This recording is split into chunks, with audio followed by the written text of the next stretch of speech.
Reksadana yang bagus bukan berarti jaminan bahwa ini merupakan reksadana yang terbaik buat kalian.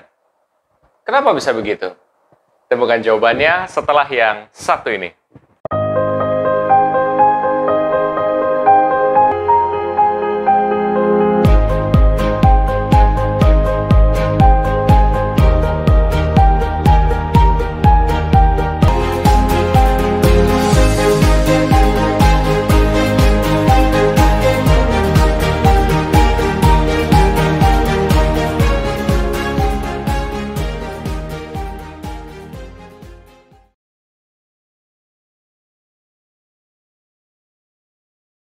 Reksadana yang bagus itu belum tentu cocok buat kalian.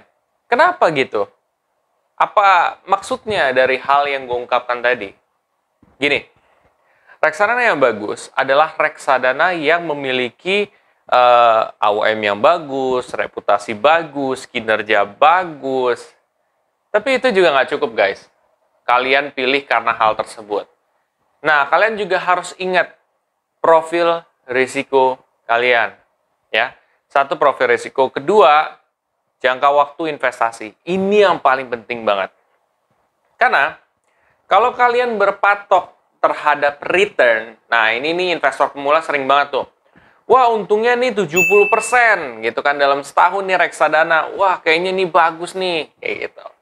Itu ada yang berpendapat seperti itu dan gue tidak menyalahkan, tapi mungkin harus ditambah lagi ilmunya untuk ilmu finance-nya. Nah, kalau misalkan seperti itu yang terjadi, yang harus dilakukan adalah tujuan kita tuh sampai berapa lama sampai kita cabut dana tersebut. Itu harus sudah di-planning. Kenapa? Karena kalau kita ngelihat setahun 70%, itu kan data masa lalu. Data masa depan itu bisa berbeda loh dari data masa lalu.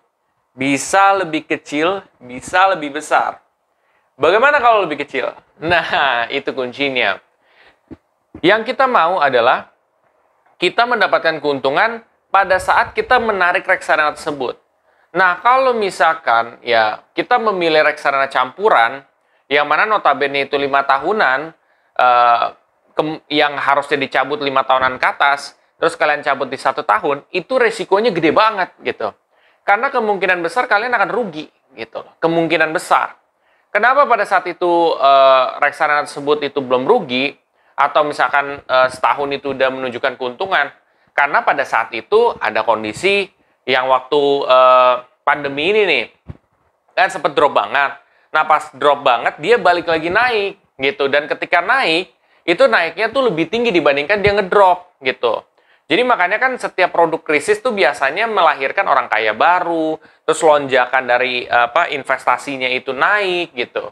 Ya kayak gitu. Tapi again itu tidak terjadi setiap tahun gitu. Jadi kalian harus siap. Nah, alangkah baiknya simpulan gua adalah pilihlah reksadana sesuai dengan tujuan daripada kalian. Ya, kalau kalian mau nariknya dalam kurun waktu 1 tahun, 2 tahun, kalian mungkin lebih baik reksadana pasar uang. Tapi kalau misalkan kalian jangka waktu 5 tahunan ke atas, ya udah nggak apa-apa campuran gitu kalian ambil. Katakan let's say dalam 1 tahun dia tidak menghasilkan puluhan persen lah ya. Kalian cuma dapat 8%, 7%. Tapi kalau misalkan kalian akumulasi sampai 5 tahun kayak begitu, otomatis kan hasil yang kalian dapatkan juga akan besar juga gitu, akan puluhan persen juga gitu. Jadi seperti itu sih. Tentukan reksadana berdasarkan tujuan jangka waktu investasi kalian dan juga profil risiko kalian.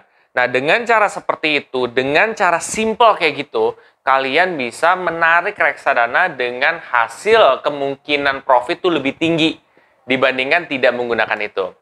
Kalau kalian merasa video ini sangat bermanfaat, kalian bisa share aja ke teman-teman kalian yang lain. Dan jangan lupa untuk subscribe, like, dan komen di video gue. Sampai jumpa di video gue selanjutnya. Terima kasih.